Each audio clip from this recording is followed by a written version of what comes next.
네, 여러분 안녕하세요. 우리는 이제 서양 윤리 사상이 끝났고 정치 사회 사상 파트로 들어가게 됐습니다.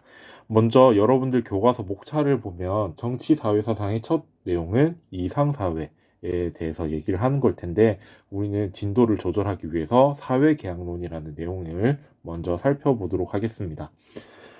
이 사회계약론이라는 이름은 여러분도 언젠가 한 번쯤은 꼭 들어봤을 거예요. 여러분들 통합사회 했을 때도 사회계약론이라는 내용이 나오고 2학년 때 정치와 법이나 아니면 세계사 수업을 듣는 친구들은 이 사회계약론에 대해서 잠깐 들어본 친구들도 있을 겁니다. 우리는 이 사회계약론의 내용이 구체적으로 어떤 내용들을 담고 있는지 같이 살펴볼 거고요. 사회계약론이 먼저 나오게 된 배경을 설명을 할게요. 일단 중세 시대에 왕이나 황제가 권력을 가지고 있었죠. 자, 그런데 이 왕과 황제가 가지고 있는 권력은 누구한테서 오느냐? 그 당시에는 신학적인 세계관을 이루고 있었으니까 왕권 신수설이라는 입장을 가지고 있었습니다. 왕의 권력은 신이라는 존재가 주는 것이다라고 하는 이론을 왕권 신수설이라고 얘기하죠. 자, 그리고 이 당시에 국가의 일반 사람들은 시민으로서의 역할을 하고 있지 않았습니다. 여러분들 시민이라고 하면 정치 권력을 가지고 정치력을 행사할 수 있는 일반 사람들을 얘기해요. 하지만 이 당시에는 왕이나 황제가 막강한 권력을 가지고 있고 통제하고 정치를 하는 그런 형태였잖아요. 그래서 이 당시에 국민들은 시민이 아니었고 오로지 백성이라고 불리는 지위에 있었습니다. 자, 하지만 여러분들 근대로 넘어오면서 중세 시대의 신학적인 세계관이 무너지면서 어떤 입장이 나왔는지 우리가 한번 배운 적이 있죠. 자, 근대에서는 신학적인 세계관으로부터 탈피하자라는 운동이 일어났었습니다. 그 운동을 르네상스 또는 계몽 운동이라고 얘기를 했었어요. 자, 르네상스 시기에 계몽 운동이 활발해지면서 사람들의 관심사가 바뀌었습니다. 무엇으로 바뀌었냐? 인간이 가지고 있는 자유, 그리고 권리에 대해서 관심이 높아지고 그에 대한 논의도 굉장히 활발해졌었습니다. 자, 이런 배경에서 우리의 자유와 권리를 더욱더 증진시킬 수 있는 방법은 무엇인가? 또 국가라는 존재가 우리 인간의 자유와 권리를 침해하거나 또는 더 제약하고 있는 이 상태가 과연 국가의 역할이 맞느냐 이런 여러 가지 논의들이 있었어요. 그래서 인간의 자유와 권리를 바탕한 국가의 역할은 무엇이고 국가의 정당성은 무엇인지를 설명하는 이론이 우리가 배울 사회계약론이라고 얘기할 수 있겠습니다. 자, 그래서 여러분들 학습지를 보면 사회계약론의 의미란 정치, 사회, 국가는 개인 간의 상호 계약에 의해서 성립한다. 국가의 정당성은 국가의 근원은 우리 국가를 이루고 있는 사람들이 계약에 의해서 발생한다. 그리고 그 국가의 역할은 당연히 국민들이 생명권이나 자유를 증진시키는 것이어야 한다라는 내용들을 담고 있는 거라고 정리가 되어 있죠. 자, 그러면 대표적인 인물로는 누가 있느냐? 홉스라는 사람과 로크라는 사람, 그리고 루소라는 사람이 대표적인 사회계약론 학자로 불리고 있습니다. 이번 시간에는 우리가 제일 먼저 홉스라는 사람에 대해서 얘기를 할 겁니다. 자, 홉스의 사회계약론. 자, 이 홉스의 사회계약론을 살펴보기 위해서 어떤 책을 봐야 되냐? 이 사람이 쓴 책 이름은 리바이어던이라는 책입니다. 자, 리바이어던은요, 어디서 나오는 거냐면 성경에 나오는 굉장히 강력한 힘을 가진 괴물입니다. 자, 뭐 영어식으로 하면은 이제 레비아탄이라고 부르기도 해요. 자, 리바이어던이라는 존재가 굉장히 강력한 힘을 가지고 있는데 이 사람이 왜 리바이어던이라는 이름을 책 이름으로 썼느냐, 사회계약론을 대표하는 책 이름으로 썼느냐. 이 사람은요, 홉스라는 사람은요, 국가가 리바이어던과 같이 굉장히 강력한 힘을 가지고 있어야 된다라고 생각하고 있기 때문이에요. 그래서 나중에 이제 여러분들 보면서 느끼겠지만 이 사람이 가장 올바르다라고 생각하는 정치 체제는요, 절대 군주정이라고 얘기할 수 있습니다. 자, 어떻게 하면 이 절대 군주정이 가장 올바른 정치 체제라고 얘기할 수 있는지 홉스 얘기를 같이 한번 들어보도록 할게요. 자, 이 사람의 사회계약서를 먼저 살펴보기 위해서는요, 자연상태라는 개념에 대해서 알고 가야 됩니다. 이 자연상태는요, 사회계약론에서 가장 필수적이고 가장 기본적인 개념이라고 얘기할 수 있겠어요. 자연상태란 일단은 정치라는 것이 존재하지 않는 상태를 의미합니다. 정치, 또 국가라는 것이 존재하지 않는 상태, 또는 정부라는 것이 존재하지 않는 그런 상태를 자연상태라고 얘기하고 있습니다. 물론 좀 더 구체적으로는 홉스, 로크, 루소가 자연상태를 설명하는 것은 다르지만 지금은 홉스를 얘기하고 있으니까 홉스의 자연상태에 대해서 같이 알아보도록 합시다.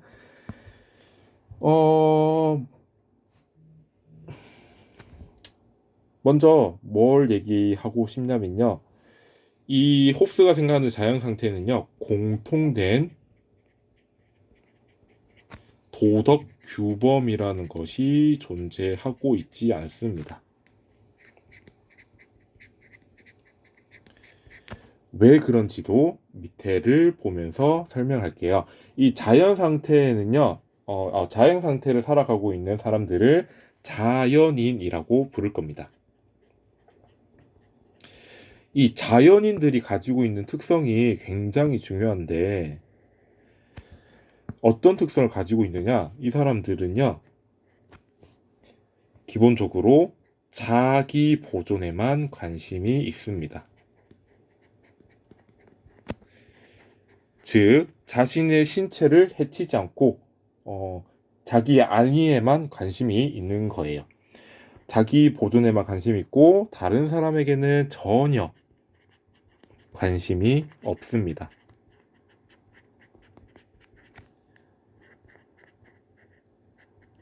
자, 그러면 여기서 한번 보자고. 다른 사람에게 전혀 관심이 없다면 집단이란 게 만들어질 수 있을까요?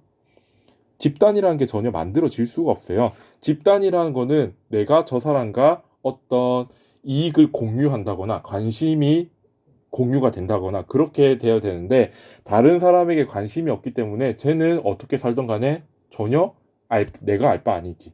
그렇기 때문에 집단이 형성되지 않고, 집단이 형성되지 않는다라는 얘기는 결국 문화도 형성이 되지 않습니다. 자, 그리고 문화가 형성이 되지 않으면 관습이라던가 규범이라는 것도 당연히 존재할 수 없게 되겠죠. 그래서 홉스는요, 자연 상태에는 공통된 도덕 규범, 옳고 그르다라는 것이 존재하지 않는다라고 생각을 하고 있습니다. 두 번째 특징, 이 자연인들은요, 자연권이라는 것을 가지고 있습니다. 자, 그런데 이 자연권이라는 게 굉장히 중요해요. 자연권이 뭐냐? 자기 보존을 위해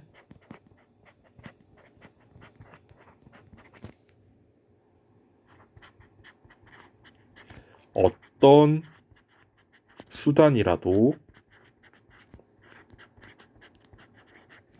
사용할 수 있는 권리를 자연권이라고 얘기합니다. 자, 여기 선생님이 자연권이 무엇인지에 대해서 얘기를 했는데 여기서 핵심적인 거는요, 어떤 수단이라도 이 표현이 굉장히 중요합니다.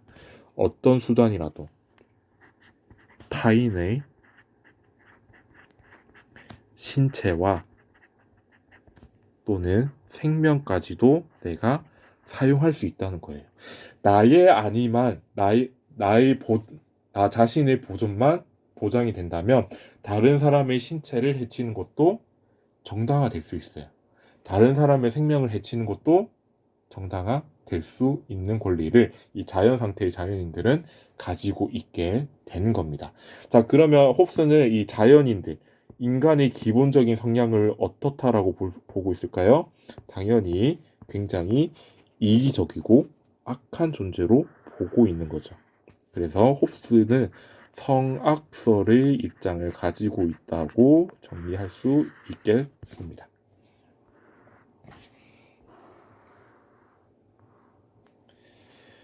자, 이런 자연권을 소유하고 있는 자연인들은요, 결국에는 어떤 현상을 만들어내느냐, 일단 허영심이라는 마음을 가지게 됩니다. 허영심. 다른 사람에게 뽐내고 자랑하는 것을 허영심이라고 얘기하잖아요. 그런데 이게 자기 보존이랑도 연관이 되어 있어요.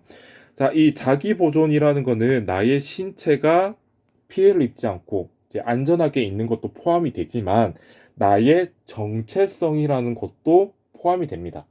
나와 저 사람의 정체성이 다르고 분리되어 있고 나의 정체성이 확고한 거. 그것도 굉장히 중요한 거거든요. 자, 그런데 사람들은요, 자기 자신에 대해서는 평가를 굉장히 높이 하고 있는데 다른 사람들이 나를 굉장히 하찮게 생각하거나 또는 헐뜯는다면 어때요? 여러분들 기분 좋나요? 기분이 매우 안 좋죠. 자, 다른 사람이 내가 생각하는 것보다 나를 높게 평가해주지 않으면요, 자기 보존이 해침을 당하는 겁니다. 자, 그러면 어떻게 하겠어요? 당연히 어떤 수단이라도 사용해서 그 사람에게 보복을 하겠죠. 다른 사람을 해치거나 그런 방법도 사용할 수 있게 되는 겁니다. 그래서 허영심이라는 감정도 존재하게 되고 경쟁이라는 것도 당연히 나타날 수밖에 없습니다. 우리가 현실 세계를 봐도 우리의 생명을 유지할 수 있는 물건이나 음식물들은 무한하지가 않아요. 굉장히 제한되어 있습니다. 자, 그런 와중에 모든 사람들이 자기 보존에 관심이 있다 보니까 어떻겠어요? 자신의 생명을 유지하기 위한 도구들, 수단들, 음식물들을 획득하기 위해서 다른 사람들과 경쟁을 하겠죠. 자, 그리고 불신의 감정을 가지게 됩니다. 자, 자기 보존을 위해서 타인을 해치는 게 가장 효과적이라면 누구든지 저 사람을 해치고 생명을 빼앗고 할 수 있겠죠. 그래서 다른 사람에 대해서 결코 신뢰를 할 수가 없습니다. 당연히 저 사람이 혹시 나를 해치지 않을까 하는 이제 믿음이 없는 상태, 불신의 상태가 생겨나겠죠. 자, 여러분, 여태까지 선생님이 설명한 허영심, 경쟁, 불신이 있는 이 상태, 이 자연 상태가 굉장히 평화로워 보이나요? 굉장히 무섭고 혼란한 그런 상태로 보이죠. 그래서 홉스가 생각하는 자연 상태는요, 굉장히 혼란스럽고 서로가 서로를 적대적으로 생각하는 상태입니다. 일단 이 허영심과 경쟁, 불신은 서로를 적대적으로 만드는 원인이라고 얘기할 수 있겠죠. 자, 그리고 정리하자면 자연 상태는 어떤 상태냐? 이 표현은 여러분들 꼭 기억을 했으면 좋겠습니다. 만인의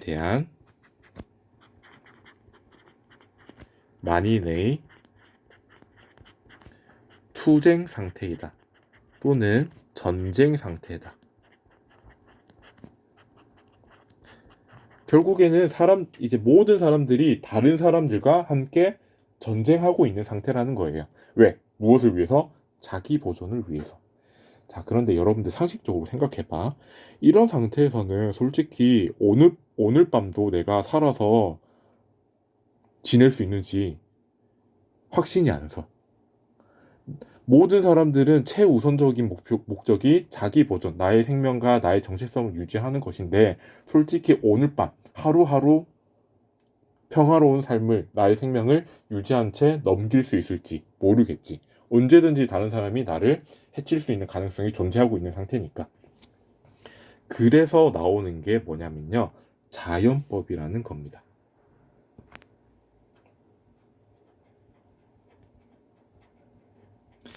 자, 자연법의 어떻게 해서 나오느냐? 일단은 이 자연 상태, 만인에 대한 만인의 투쟁 상태인 자연 상태에서는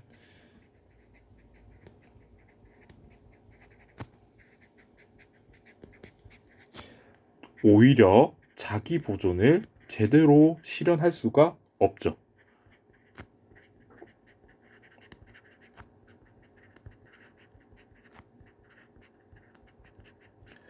자, 그렇다 보니까 여기서 무엇이 역할을 하기 시작하냐면요. 우리 인간이 가지고 있는 이성이 어떤 역할을 하게 됩니다. 어떤 역할을 하느냐?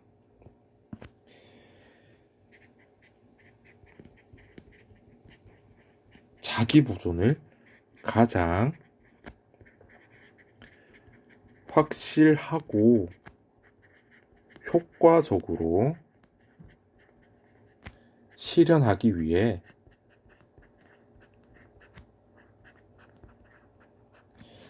여러 가지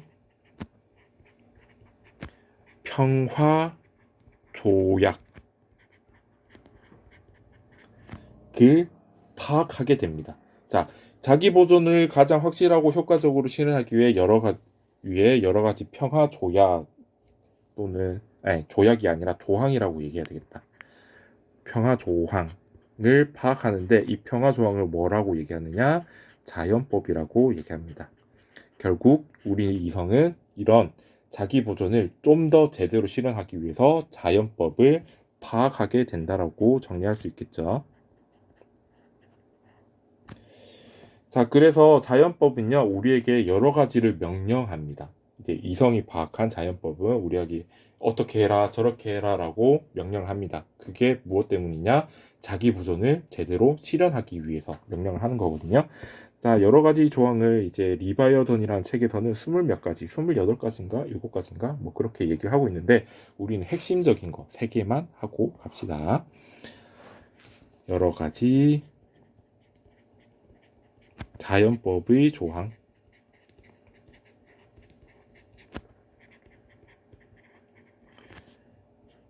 제일 먼저 나오는 조항이 제1조 항. 제일 먼저 우리한테 명령하는 것은 평화를 추구하라 라는 명령입니다.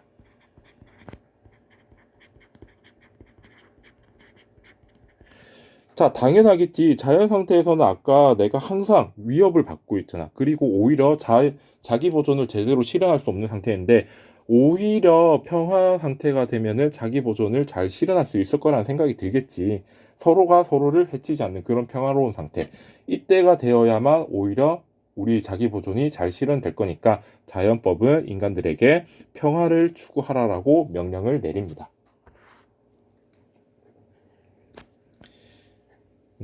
평화 속에서 자기 보존이 더 잘 실현될 것이므로 이렇게 평화를 추구하라는 것을 명령하고 있다.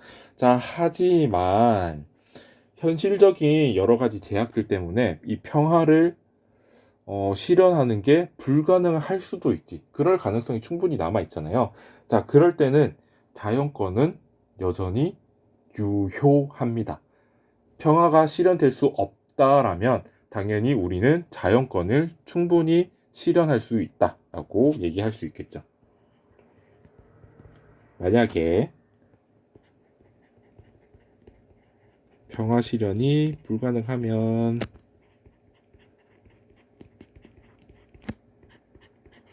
언제든지 또는 얼마든지 자신의 자연권을 행사할 수 있다.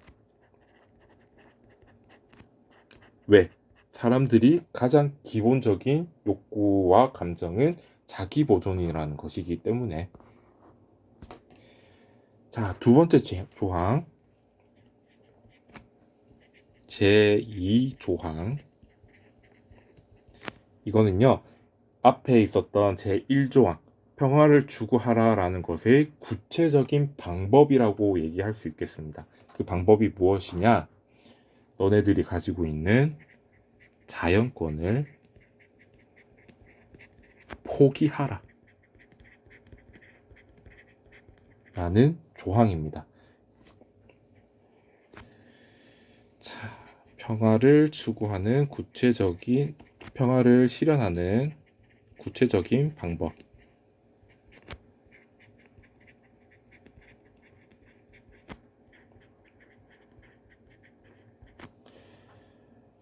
자, 이게 이제 자연권을 포기하라는 게 어떤 모습으로 나타나느냐면 상호라는 거는요, 나와 너 서로가 자연권을 포기하는 계약을 맺는 겁니다. 맺는 방식으로 명령하게 되는 거예요. 야, 나도 자연권을 포기할게. 너도 자연권을 포기해. 우리 그렇게 약속하고 계약 맺자. 도장 찍어. 이런 방식으로 우리한테 하라고 얘기를 하는 거예요. 자, 그런데 여러분, 이런 생각 해봅시다. 다른 사람들은 자연권을 포기하지 않는데 나만 자연권을 포기하면 어떤 일이 벌어질까? 자연권이 아까 뭐라 했지? 자기 보존을 위해서라면 어떤 수단을 사용해도 되는 권리잖아요. 나만 자연권을 포기하는 것은 나의 자기 보존을 위해서 사용할 수 있는 수단들을 다 버리는 게 되죠. 그렇다면 자연권을 포기하는 거는 다른 사람들이 그렇게 하면 나도 하는 거죠. 자, 그리고 이런 생각도 한번 또 해보자. 다른 사람은 50 정도의 자연권밖에 포기를 안 했어. 하지만 내가 100이라는 정도의 자연권을 포기하면, 100% 자연권을 포기하면 나만 손해죠. 왜? 다른 사람들은 아직 포기하지 않은 것이 있는데 그것을 사용해서 나를 위협할 수도 있잖아. 자, 그래서 이런 얘기를 하는 겁니다. 타인이 그렇게 하는 한에서, 무슨 얘기냐? 다른 사람들이 자연권을 포기하는 한, 또는 다른 사람이 자연권을 포기한다면 나도 그렇게 포기하겠다. 또 타인이 그렇게 하는 정도로 포기해야 된다. 다른 사람들은 이제 100이라고 치면은 100 이제 다 모든 걸 포기하는 게 100%라고 하면 다른 사람은 50%밖에 포기를 안 했는데 나 혼자 70% 포기하면 당연히 안 되겠죠. 다른 사람이 50% 포기하면은 나도 50%, 다른 사람이 70%를 포기하면 나도 70%. 그렇게 그 정도로 서로 다른 사람들이 포기하는 그만큼 나도 포기하겠다라는 말입니다. 자, 그렇게 해야만 공정하죠. 그리고 다른 사람들이 없는 만큼 나도 없는 거고, 다른 사람들이 있는 만큼 나도 자연권을 가지고 있는 것이기 때문에 라고 얘기할 수 있겠네요. 자, 그런데 여기서 자연권을 포기하라는 게 인간이 가지고 있는 모든 자연권을 포기하라는 것은 아닙니다. 예를 들어서 이런 거 한번 생각해 볼까? 자, 누군가가 여러분들을 해치려고 해요. 누군가가 여러분들을 해치려고 하는데 그것에 대해서 대항할 권리까지 포기해버리면 여러분들은 자기 보존을 할 수 있나요? 그렇지 않죠. 또 어떤 사람이 여러분들을 이제 무단으로 감금하려고 합니다. 여러분들은 그것을 이제 자기 보존을 위해서 하면 거부할 수 있어야 되죠. 이렇게 자기 보존을 위해서 결코 포기해서는 안 되는 또는 포기할 수 없는 권리라는 것도 존재하고 있습니다. 그래서 자기 보존을 위해 결코 포기할 수 없는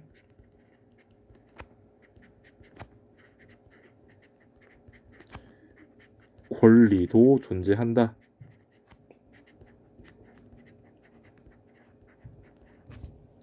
자, 그 권리가 구체적으로는 어떤 거냐? 뭐 이런 것들을 얘기를 해요. 나의 생명을 지킬 권리. 여러분들 자연법이 왜 나타나는지를 생각해 보라고. 자기 보존을 더 잘하기 위해서잖아요.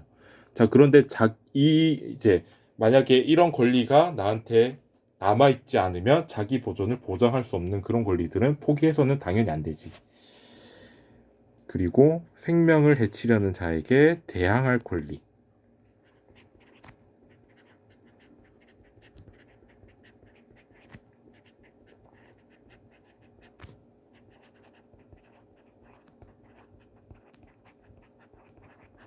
뭐 더 얘기하자면 뭐 감금을 당하지 않을 권리 뭐 이런 식으로 여러 가지를 얘기를 하는데 한 이 정도 알고 있으면 될 것 같습니다. 자, 그리고 세 번째 조항 제3조항 제3조항은요 아까 서로 자연권을 포기하자는 계약을 맺는다라고 얘기했죠. 계약을 맺는 거. 그래서 세 번째는요. 계약을 준수하라. 이거는 너무나 당연하게 나오는 거예요. 야, 우리 평화를 추구해야 돼. 자, 평화를 추구하기 위해서는 자연권을 포기해야 돼. 그런데 그렇게 말해놓고 계약을 뭐 준수하든지 말든지 너네 알아서 해. 라는 거는 오히려 의미가 없지. 그렇기 때문에 계약을 준수하라고 우리에게 명령을 내립니다. 자, 그런데 여러분, 인간이란 존재가 얼마나 바보 같은지 아세요? 자, 이렇게 하면은 굉장히 자기 보존이 잘 될 것 같잖아. 자, 그런데 중간중간에 어떤 사람들은요, 굉장히 바보 같은 생각을 해요. 이 계약을 오히려 지키지 않는 게 자기 보존에 도움이 된다라고 생각하는 사람들이 있습니다. 자, 그래서 이제 자, 자연권을 포기하자 이렇게 계약을 맺었어. 하지만 그렇게 해놓고 뒤통수 치는 거지. 근데 그 사람은 오히려 자기 보존을 다른 사람의 자기 보존도 해치고 있지만 나중에 결국에는 자기 자신의 자기 보존도 해치게 되는 결과를 불러일으키게 됩니다. 그런 얘기를 한번 해볼게요. 자, 우리가 아까 계약을 맺었는데 인간에 대해서 한번 다시 생각해 봅시다. 인간은 기본적으로 이기적인 존재예요. 자, 그래서 자신의 이익을 위해서라면 오히려 계약을 준수하지 않는 게 더 낫다라고 생각할 수 있죠. 그래서 단순히 아무런 제재 장치가 없이는 계약 준수 보장을 전혀 할 수가 없습니다. 그러면 어떻게 해야 되겠어? 계약을 강제로라도 지키게 하는 아주 강력한 힘을 가진 존재가 필요하겠죠. 계약 준수를 강제하는 존재가 필요하다. 자, 여러분들 이제 감이 조금 오나요? 이 존재가 어떤 존재겠어? 우리가 지금 뭐라고 불러? 국가라고 부르는 존재라고 얘기할 수 있겠지.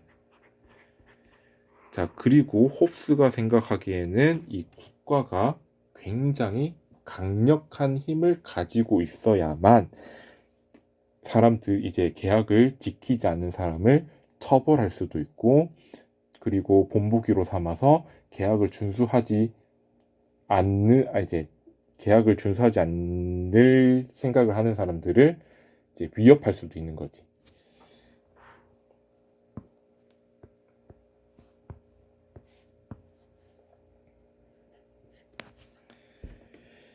자, 아까 우리가 자연권을 포기한다고 얘기했잖아요. 그게 구체적인 모습은 어떻게 나타나느냐? 자연권을 어떤 한 개인이나 집합체에 양도하는 형태로 자연권을 포기하게 됩니다. 이런 형태로 자연권을 포기를 해요. 자, 그런데 여러분 여기 양도라는 표현 좀 잠깐 살펴봅시다. 양도. 자, 양도에는 굉장히 다양한 형태의 양도들이 있어요. 뭐 전부 양도라는 것이 있고 전면 양도라는 것이 있는데 일단 전부 양도는 여러분들 그냥 딱 들어봐도 내가 가지고 있는 것을 모두 넘겨주는 거라는 의미인 것을 알 수 있겠죠. 자, 그런데 홉스의 이 양도는요, 전부 양도라는 의미가 아니라 전면 양도라는 의미가 굉장히 강합니다. 아까 우리가 포기할 수 없는 권리가 있다 했잖아. 그렇기 때문에 전부가 아닌 거예요. 내가 가지고 있는 모든 권리를 넘겨준다라는 게 아니라 전면 양도의 느낌을 가지고 있는데 이게 무슨 의미냐면 내가 넘겨준 권리에 대해서는 네가 어떻게 사용을 하던 내가 터치 안 할게. 너가 알아서 해. 그리고 네가 나의 권리를 통해서 하는 행동은 내가 한 행동처럼 생각할게. 라는 의미를 가지고 있습니다. 양도한 권리를 사용하는 행위. 누가 이 양도한 권리를 사용하겠어요? 당연히 국가가 사용하겠죠. 이것은 곧 내가 하는 행위로 받아들이는 것. 이것을 전면 양도라고 얘기합니다. 그래서 홉스는요, 전면 양도를 해요. 어떤 한 개인이나 집합체에게. 즉, 이제 사람들이 자기 권리를 어떤 한 개인이나 집합체에 넘겨줘요. 이거 너 해라. 대신에 네가 한 행동은 마치 내가 한 것처럼 생각할게. 이런 식으로 넘겨준다는 얘기지.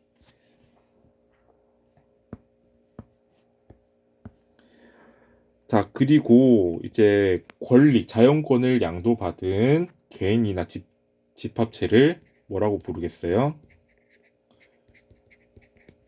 양도받은 개인 또는 집합체를 우리는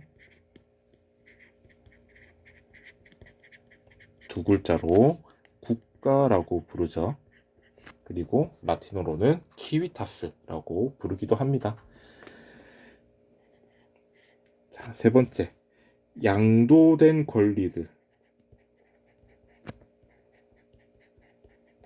자, 이 양도된 권리는요, 주권이라는 것을 형성합니다. 주권, 주인된 권리를 의미해요. 자, 그런데 아까 이 양도된 권리라는 거는 어떤 한 개인이나 집합체가 받은 권리잖아. 누가 가지고 있어요? 국가가 가지고 있잖아. 왜? 사람들한테 넘겨받았잖아. 양도를 받았잖아. 그럼 권리를 가지고 있는 거지. 그러면 상식적으로 생각해보자. 국가는 주권을 가지고 있죠. 그래서 주권자의 형태를 가지게 되는 겁니다. 자, 그리고 여기 여러분들 국가가 주권자다라고 부르는 것을 보면은 이 사람의 민주주의에 대해서 민주주의적인 측면을 가지고 있나요? 민주주의의 의미가 뭐지? 국민이 주인이다 라는 얘기잖아. 즉 민주주의는 주권자는 국민이에요. 하지만 홉스의 사회계약론은 뭐지? 국가가 주권자예요. 그래서 아까 얘기했잖아. 홉스는 절대 군주정의 형태를 지지하고 있다라고 얘기하고 있는 겁니다. 자, 그래서 이 주권을 가지고 있는 국가는요, 어떤 하나의 인격체로서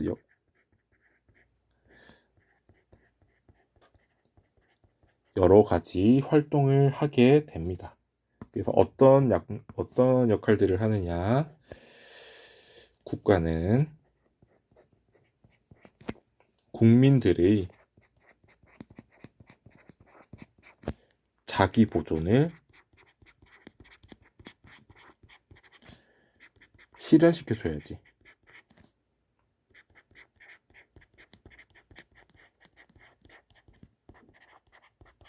자, 그리고 만약에 계약을 지키지 않는 사람들이 나오면 어떻게 해야 되겠어? 당연히 지키도록 강제하거나 또는 처벌하거나 이 세상에서 없애버려야지.